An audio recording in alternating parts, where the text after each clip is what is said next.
There are days when the silence in my house feels as heavy as winter snow, falling on every surface, softening the edges of old memories.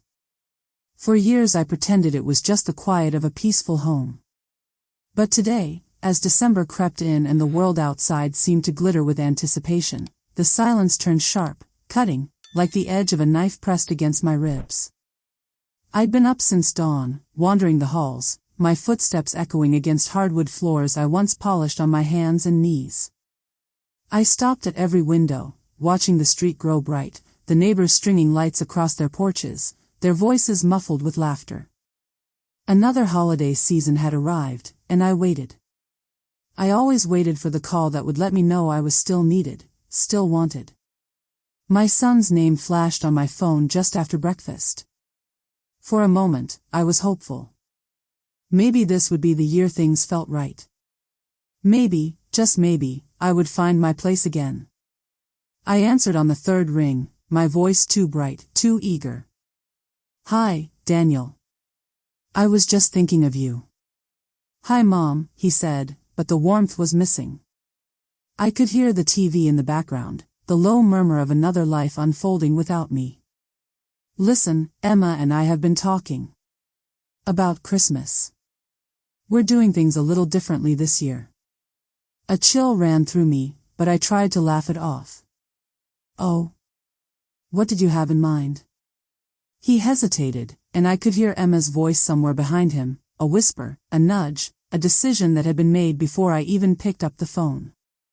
"Emma's family is coming in from New York. We thought, maybe it would be less stressful for everyone if you did your own thing this year." I heard myself say, "Oh, sure. That's fine," but the words tasted bitter. Less stressful. For whom? For Emma's parents, with their perfect table manners and clipped accents? For Daniel, who always worried about what everyone else thought? Or for me, the woman who gave up her youth, her career, her very self for a family that now felt like someone else's dream? I stared at the kitchen table, my hands curled around a chipped mug. This was the same table where I'd spoon-fed Daniel when he was sick, where I'd graded papers late into the night to afford his piano lessons, where I'd stitched his Halloween costumes by the dim light of a single bulb. "You know you're welcome any other weekend," Daniel added quickly, as if that softened the blow. "It's just. Emma's family has their traditions." Traditions. The word made my jaw tighten. I had traditions too, but I suppose they didn't count anymore. "Of course," I managed, forcing cheer into my voice. "Don't worry about me. I'll figure something out." I pictured myself wandering grocery aisles alone, picking up a single turkey breast and a bottle of wine I'd never finish. "I'm glad you're all together." There was a pause, and I thought I heard regret, but it was gone in a heartbeat. "Thanks, Mom. We'll call you after, okay?" The line went dead, and so did the day. The world outside seemed to dim, the laughter of my neighbors suddenly too loud, too sharp. I stood in the kitchen, paralyzed, replaying every moment that had led to this one. Had I loved too much? Was I too soft, too present, too willing to give up everything for a son who now saw me as an inconvenience? The phone sat heavy in my palm, but there were no other calls. Not from Daniel. Not from Emma, who once hugged me and called me Mom, before her world grew too large for me to fit inside. I wandered to the living room, the walls lined with photographs, Daniel in his cap and gown, Emma and Daniel on their wedding day, me in the background, always a step behind, always smiling for the sake of the picture. 1,000 memories swirled around me, a storm of love and sacrifice and quiet disappointment. I pressed my hand against the cold glass of the window, watching snow begin to fall, and wondered if anyone would notice if I disappeared for a day, or a week, or forever. But that's the thing about mothers, we notice everything, and we survive everything. Even the moments when our children, once the very air we breathed, decide to lock us out of the world we helped them build. I made a pot of coffee I didn't want and sat in my favorite armchair, staring at the blinking cursor on my laptop screen. There was a time when I wrote poems, letters, pages of words to Daniel, believing he'd want to read them someday. Now the words wouldn't come. There was no one left to write to. My phone vibrated again. A message from my neighbor, Joan. Brunch on Christmas morning? You're always welcome. The kindness made my throat ache. I typed back, thank you. I'll let you know. The truth was, I didn't want to sit at someone else's table.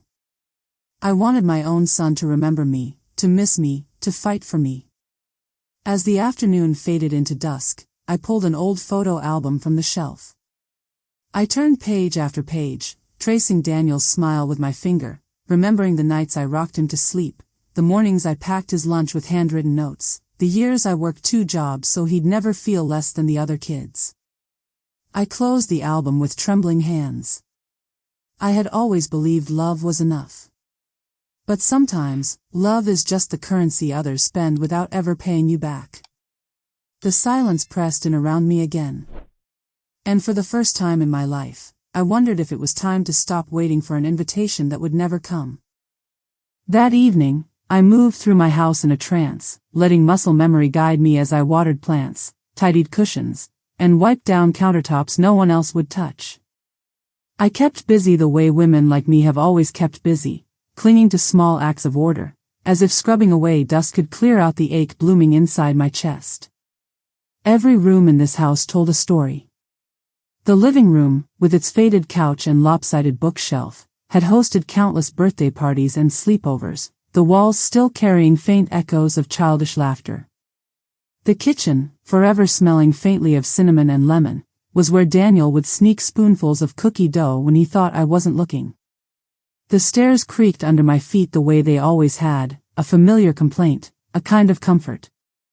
It had taken me years to save for this place. I remembered the endless shifts at the clinic, the double-time weekends, the nights I graded papers after a full day on my feet. I'd counted every penny, skipped haircuts, mended shoes, and told myself it was all worth it.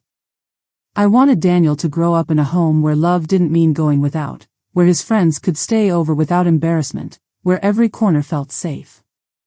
When he got older, I'd taken out a second mortgage to help pay for his college. Just until you graduate, I told myself, never admitting the fear that he might never come home again. He did, for a while.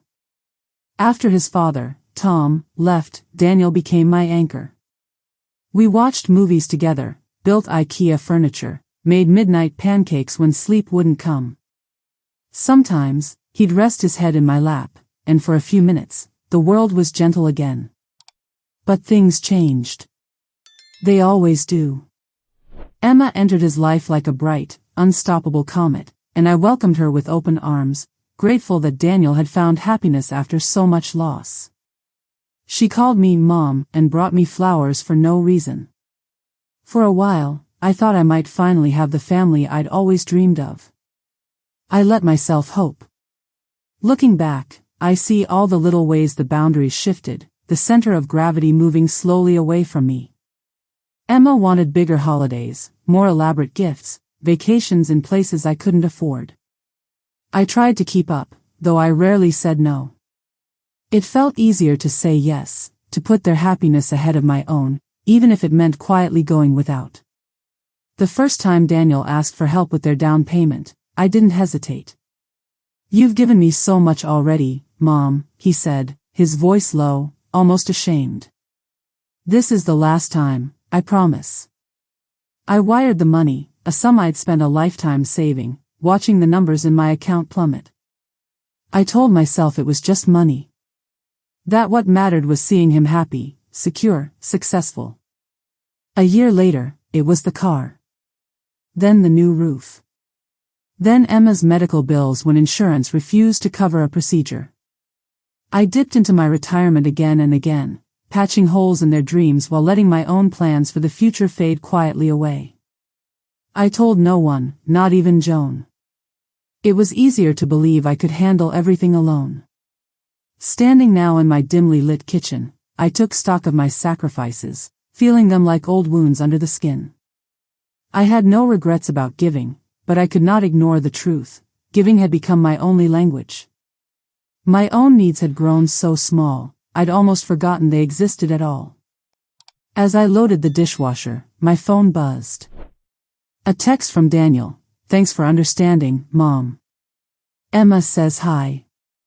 No invitation to come over, not even a suggestion that I drop by for a quick visit before Christmas. Just a perfunctory thank you, as though I'd stepped aside gracefully. I sat at the kitchen table and stared at the message until the screen went dark. My mind spun with questions I didn't dare ask. Was I too clingy? Did I overstep? Was I the reason Daniel wanted distance? I remembered my own mother, her stern voice reminding me, "Don't be a burden to your children." I'd built my life around that warning, trying to give Daniel everything while asking for nothing in return. The clock ticked toward midnight. I wandered the house, touching the framed photos, the handmade ornaments, the chipped mug Daniel gave me on his first Mother's Day. These objects were my proof that I mattered, that I'd built a life out of something more than duty. In the guest room, a pile of wrapped gifts sat in a corner: sweaters for Daniel, a silk scarf for Emma, a handmade quilt for their baby girl, Lily. I'd started the quilt months ago, each square a memory stitched into fabric: Daniel's first day of school, the dog he begged me to adopt, Sunday afternoons at the lake. I wanted Lily to have something warm to hold on to, something that whispered, "You are loved, even when I'm not there." I realized, with a jolt of shame and anger, that the quilt might never make it to their house. That I might become the family ghost, the name spoken in past tense, the smile and old photos nobody wants to explain. I sat on the edge of the bed and let my shoulders shake. Tears came, silent and angry. Not because of the money, not even because of the loneliness, but because I'd built everything I had for Daniel, and now, at the holidays, he was building his world without me. I wiped my eyes and stood. I would not be erased so easily. I would not vanish without a trace. Somewhere inside, the old stubborn spark ignited, small but fierce. I would not beg. I would not chase. But I would not let myself be forgotten. That night, I closed my eyes and made a silent promise. I would find a way to reclaim the pieces of myself I'd given away. Even if it meant starting over from nothing. The morning after my silent vow, I woke before sunrise, my body restless with old habits.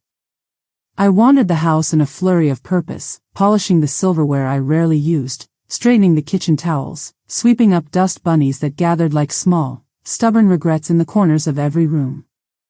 I had always been a woman who found comfort in order, as if control over small things could keep chaos at bay.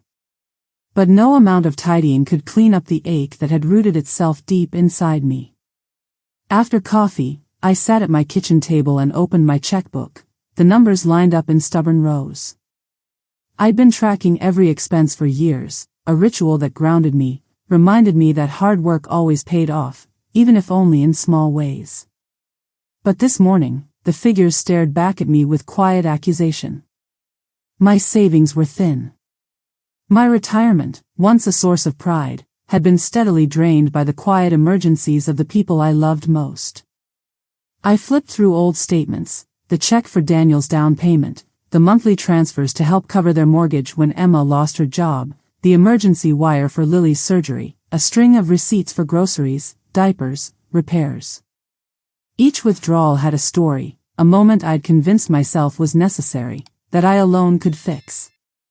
Looking at the sums, I realized how many of my own needs I'd deferred: dentist appointments, new shoes, vacations I never took.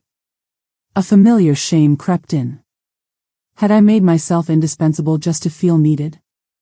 Had I equated love with sacrifice for so long that I'd forgotten I was allowed to want something for myself? The answer lingered, unspoken, as the phone rang.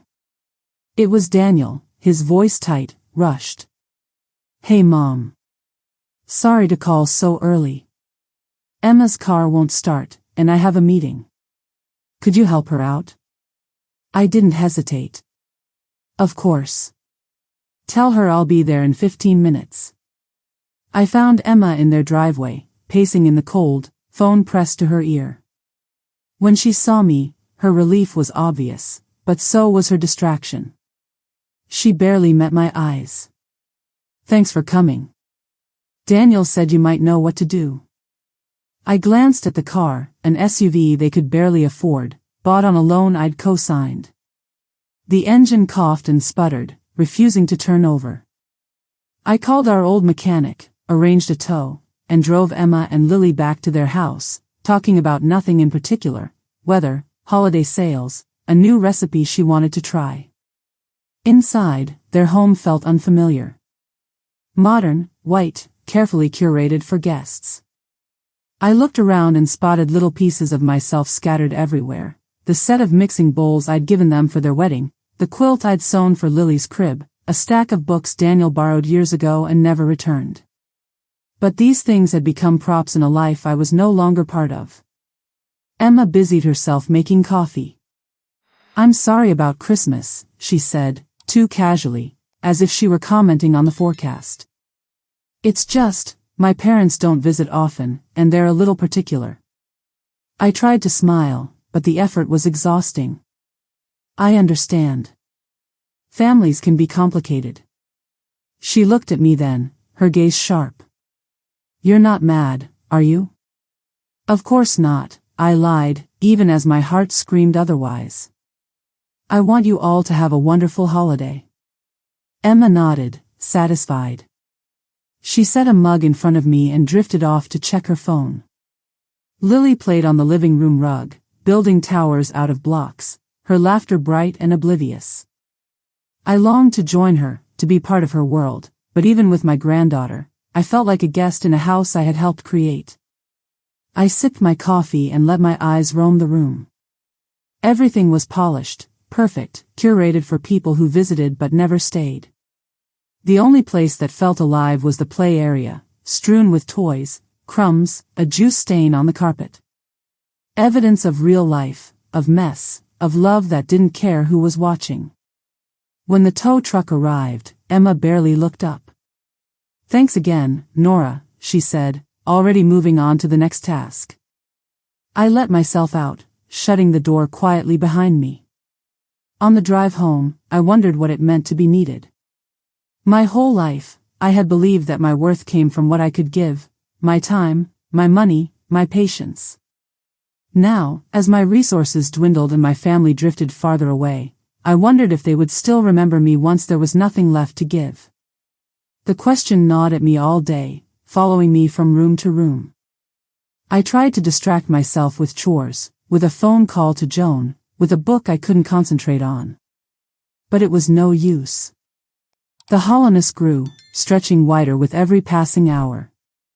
That evening, as the sun slipped behind the trees, I pulled out a notebook and began to write. Not a list of tasks or expenses, but a letter to myself. I wrote about the woman I used to be, bold, ambitious, unafraid to take up space. I wrote about the dreams I'd set aside for Daniel, about the love I poured into every moment, every meal, every hard decision. By the time I finished, tears streaked my cheeks, but I felt lighter, steadier. Maybe being needed was never the point. Maybe love wasn't about sacrificing yourself piece by piece until there was nothing left. Maybe, just maybe, I could learn to need myself again. I closed the notebook and made another silent promise. I would not wait for someone else to tell me I mattered. I would not measure my worth by what I could give away. For the first time in years, I looked forward to the morning. December moved on as it always did, brisk and cold, the city clothed in frost and distant song. Each day, I tried to stay busy, but beneath the routine, a deep fatigue began to set in, a kind of soul weariness that no amount of coffee or sleep could cure. Even the holiday lights, so dazzling in my neighbors' windows, felt like reminders of what I'd lost. I tried to fill my days with small joys, long walks through the park, baking bread, tending to my winter roses. Joan invited me to her house for cocoa and carols. I went, laughed at the right times, listened to her grandchildren talk about Santa, and still returned home lonelier than before. I'd become an expert at pretending, at hiding the hollowness with polite smiles and gentle words. Daniel called now and then, each conversation shorter than the last. Always something urgent tugging at him, a work deadline, a cranky toddler, Emma's headaches. Our phone calls became exchanges of logistics. Who would watch Lily on Saturday? Could I stop by with soup for Emma's mother? Never just a chat, never an invitation. I heard more about their life through social media than through their voices. Photos of Christmas cookies, Emma's family lined up on the staircase, Lily in a red velvet dress. There was no sign of me, no trace that I existed in their celebrations. One evening, after a particularly restless day, I sat in the living room and stared at my bank statement on my laptop. I had always been careful, always made sure Daniel had what he needed. But now, the reality could not be ignored. The account was lower than it should be, the numbers blunt and cold. I ran my finger down the screen, tracing every gift, every loan, every payment sent with love and hope. The money for Daniel's house, the monthly help for bills that never seemed to end, the loan for Emma's business idea that fizzled out in 6 months. I thought about calling Daniel, about asking him, just this once, how he planned to repay what I'd given. But the words felt foreign in my mouth, unthinkable. Mothers do not keep score. At least, that's what my mother always said. But was it fair, this expectation that I would give and give, never asking for anything in return?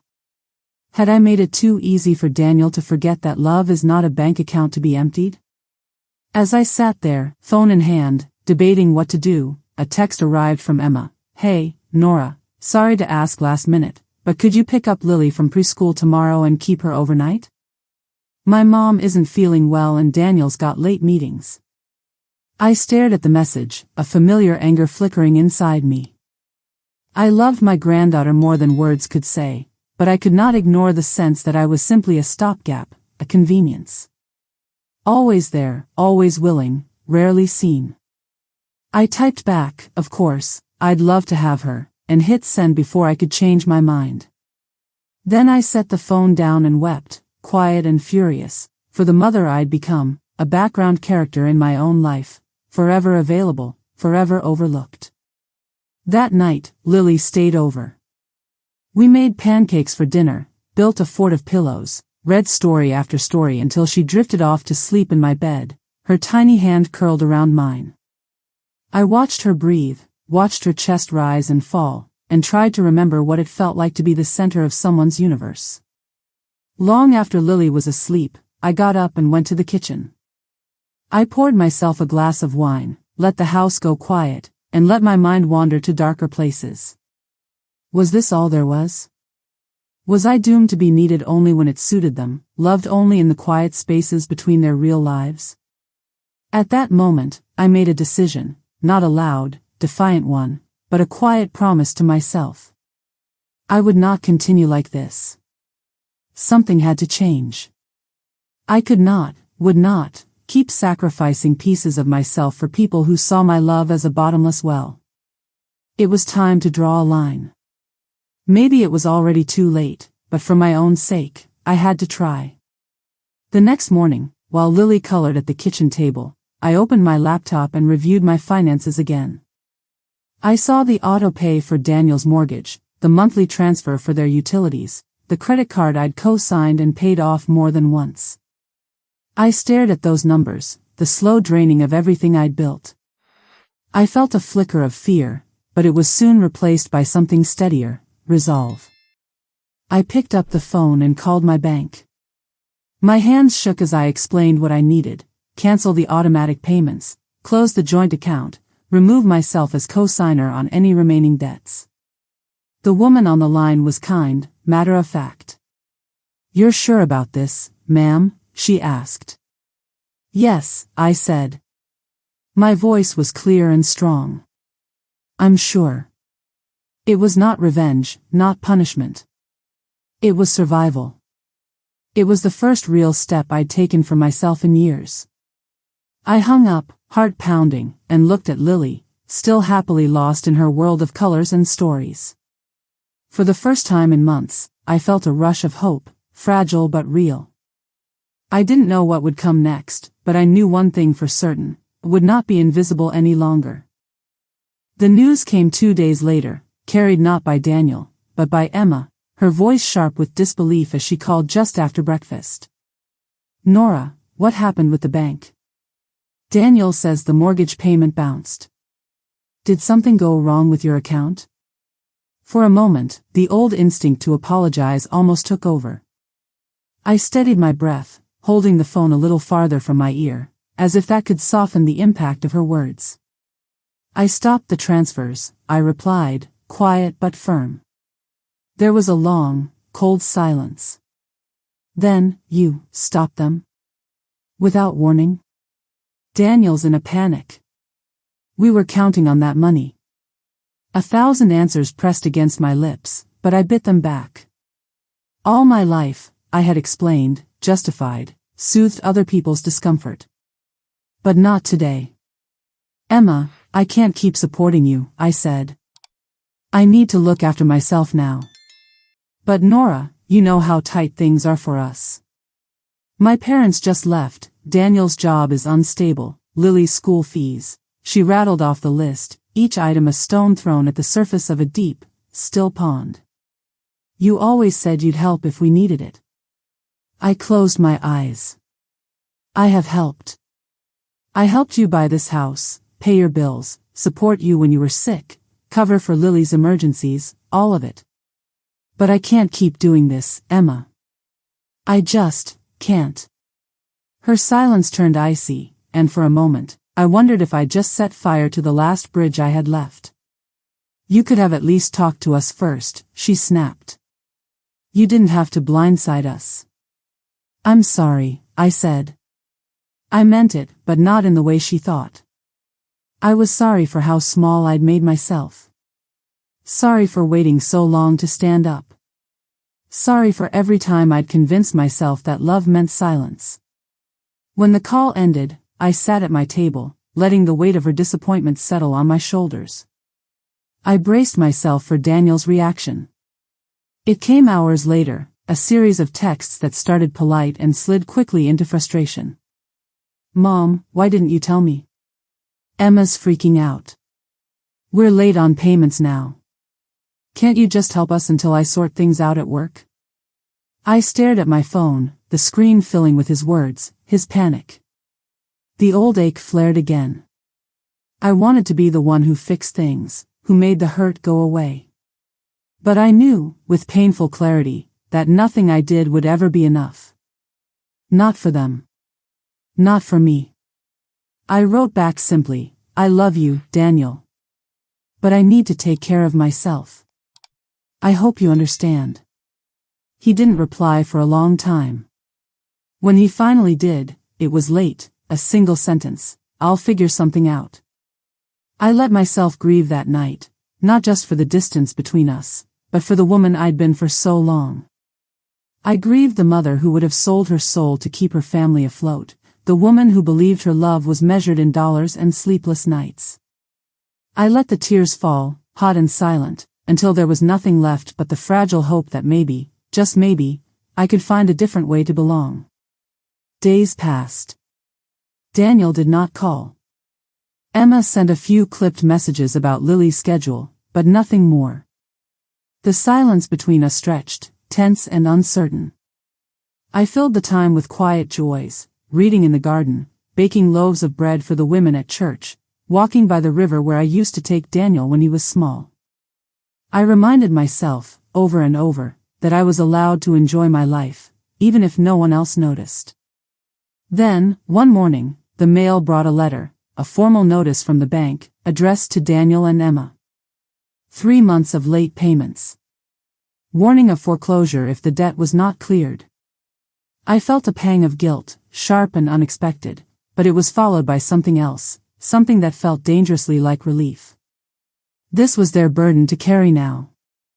I'd spent a lifetime holding everyone else's weight, and it had nearly crushed me. It was not mine anymore. That evening, Daniel showed up on my porch for the first time in weeks. He looked thinner, tired, as if the wind had gone out of him. He knocked, and when I opened the door, he stood there for a long moment, saying nothing. Finally, he looked up, his eyes red. "Why, Mom?" I let him in, made tea the way I always had, and sat across from him at the table where I'd held his hand through every scraped knee and heartbreak. "Because I had to," I said softly. "Because I need to be more than what I can give away." He dropped his head, hands trembling around the mug. "I don't know how to do this without you." I reached across the table, covering his hand with mine. "You're stronger than you think, Daniel.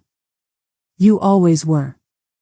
He nodded, his face crumpling, and I realized how much both of us had lost by clinging so tightly, by never letting each other grow.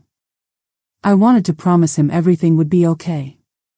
But sometimes, love means stepping back, letting go, trusting the people you love to find their own way, even if it means watching them struggle.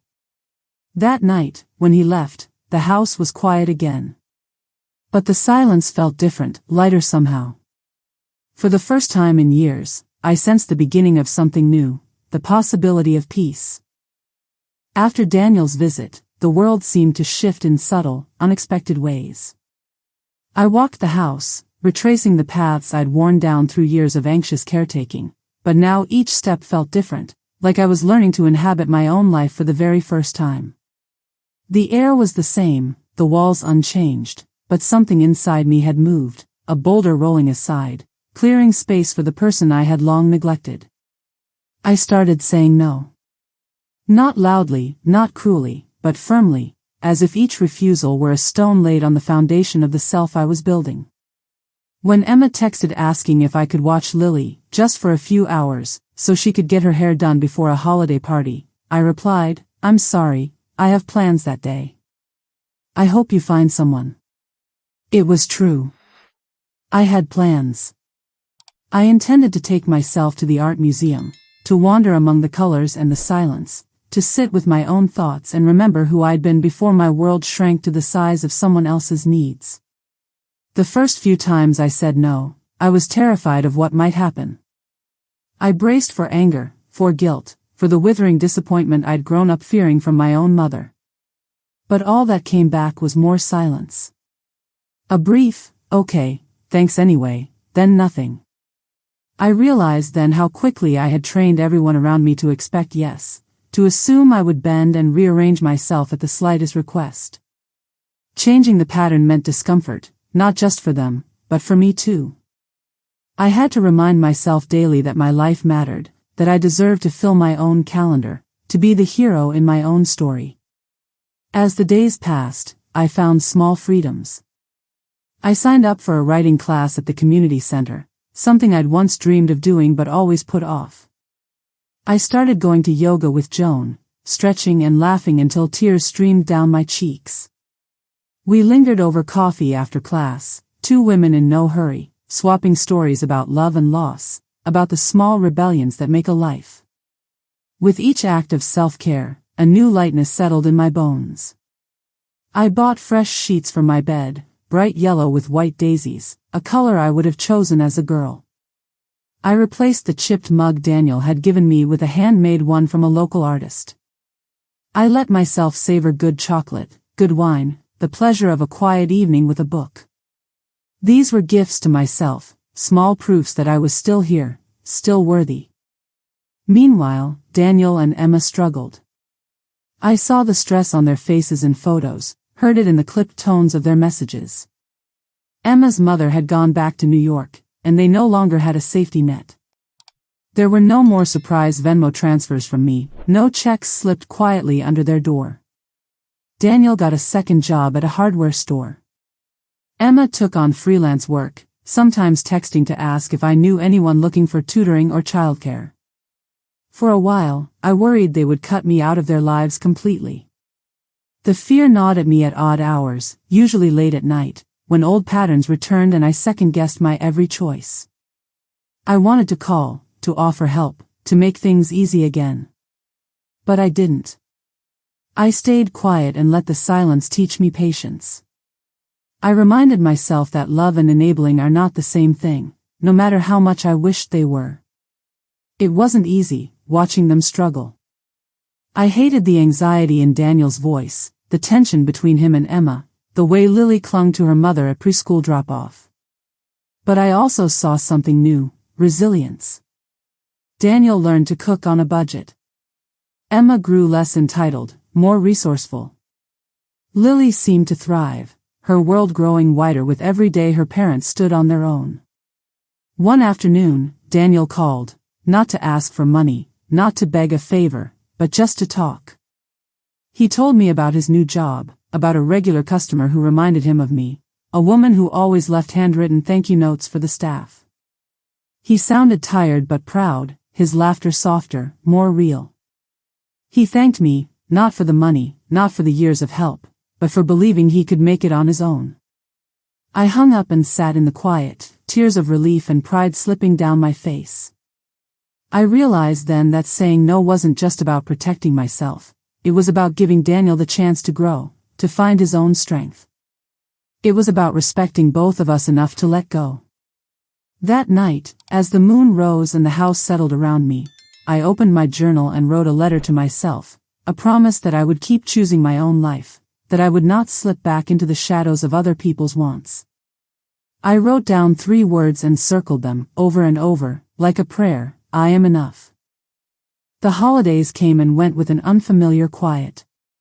No frantic shopping for gifts I couldn't afford, no last-minute dashes across town to deliver casseroles or forgotten toys. On Christmas morning, I made coffee and sat by the window, watching the snow pile up on the old maple tree in my yard. The hush was complete, the stillness deep enough that I could hear the soft tick of the kitchen clock and the muffled laughter from the neighbor's house across the street. For the first time in years, I did not feel like I was missing out. There was sadness, yes, a pang when I saw the photos Emma posted online, her family crowded around their table, Lily in a sparkling green dress, Daniel looking thinner and older than I remembered.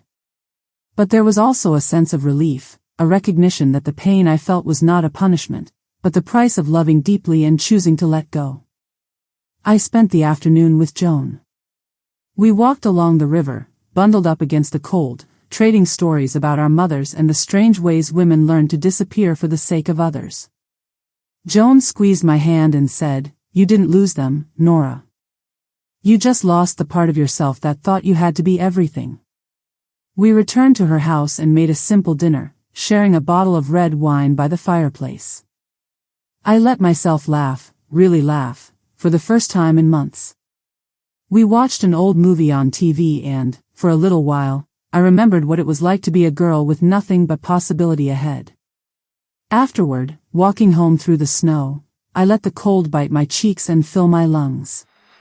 The city was quiet, Christmas lights glowing in windows, and for once I did not feel like a ghost passing through someone else's life. I belonged to myself, wholly and quietly, in a way I hadn't in decades. Days passed. The new year crept in. Daniel called one evening, just as I was settling in with a book. His voice was softer, humbled. "Mom, do you have time to talk?" "Of course," I replied, feeling my heart both leap and ache. He hesitated. "I just wanted to say I'm sorry. For everything. For making you feel like you didn't matter. For expecting too much. For not seeing what you needed." My throat tightened. "Oh, Daniel. I'm sorry too. I wasn't honest about what I needed. I was so afraid of losing you that I gave up pieces of myself without thinking." He was quiet for a long time. "I guess we both have some growing up to do." We laughed, a little shaky, a little teary. He told me about the new routines he and Emma had built, how they'd started meal planning, counting every dollar, learning to live smaller. "It's not easy," he admitted.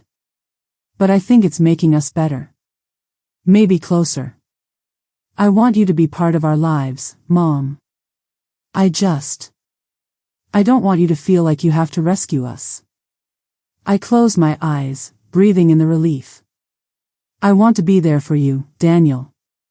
I always will. But it has to be different. I need to know I matter for who I am, not just for what I can do." He promised to try.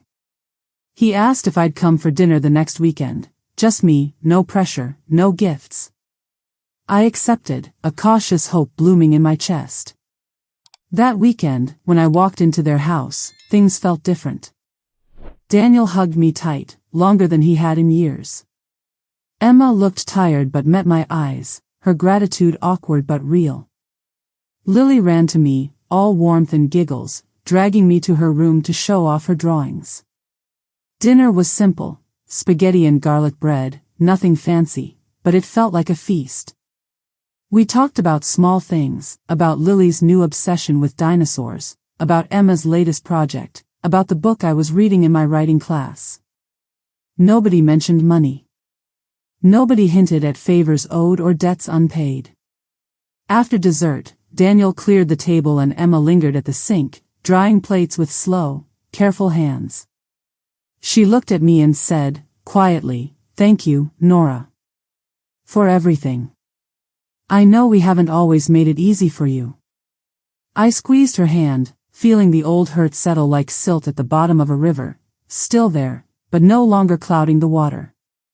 That night, walking home under a sky scattered with stars, I let myself feel proud, not of what I had given up, but of what I had reclaimed.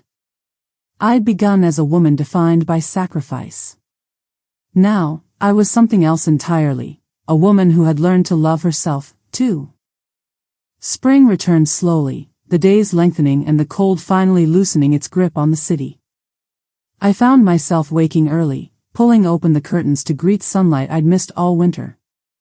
The roses in my garden sent up new shoots, red and stubborn, breaking through the frostbitten soil as if they, too, believed in second chances. Each morning, I walked the block, nodding to neighbors, feeling the rhythm of my own footsteps, steady, purposeful, belonging to no one but myself. I brought home wildflowers for my kitchen table, tried new recipes for no audience but my own, and lingered in the market over fresh fruit, letting small joys accumulate. For the first time since I could remember, I felt rooted in my own skin. The ache of loneliness remained, but it was softer now, no longer an empty howl but a quiet reminder of how deeply I had loved. Daniel called regularly, sometimes with Lily on his lap waving at the phone, sometimes just to talk. The conversations felt lighter, unburdened by obligation or need. He told me about Emma's job, about Lily's adventures at preschool, about the little victories and struggles of their day-to-day life. I listened, offered advice when asked, but never more than that. The old patterns, the anxious giving, had faded into something gentler, support, not sacrifice.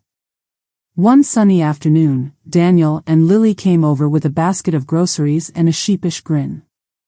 "We're making lunch for you, Grandma," Lily announced, her hair wild, her hands already sticky with jam. We made sandwiches and lemonade, ate in the backyard beneath the shade of the old elm. Lily played with my garden tools, Daniel fixed the loose fence board, and I watched them, marveling at how far we'd come. Afterwards, Daniel lingered, helping me wash dishes while Lily napped on the couch. He dried his hands and leaned against the counter, searching for the right words. "Mom, I want you to know that I see you now. Not just as my mother, but as a person with her own dreams. I'm sorry it took me so long." I smiled, feeling the words settle deep inside. "Thank you, Daniel. That's all I ever wanted." We sat in the garden, sharing stories about Tom, about my childhood, about the hopes I once held close. Daniel listened with a new respect, asking questions, inviting me to be more than just the background of his life. I realized, with a jolt of gratitude, that I was finally being seen. As the afternoon faded to dusk, Emma arrived to collect Lily. She hugged me, not out of obligation but with genuine warmth, and asked if I'd join them for a Sunday picnic in the park. "We want you there, Nora." Really? The invitation felt simple, but it meant everything. For years, I'd longed for a place at their table. Now, I was welcome, not as a last resort or a source of rescue, but as myself. That night, I sat in my armchair, the house quiet but not empty. I looked around at the life I'd rebuilt, walls painted in colors I loved, shelves filled with books and photos, windowsill crowded with new herbs and old keepsakes. I'd thought, for so long, that losing myself was the price of love.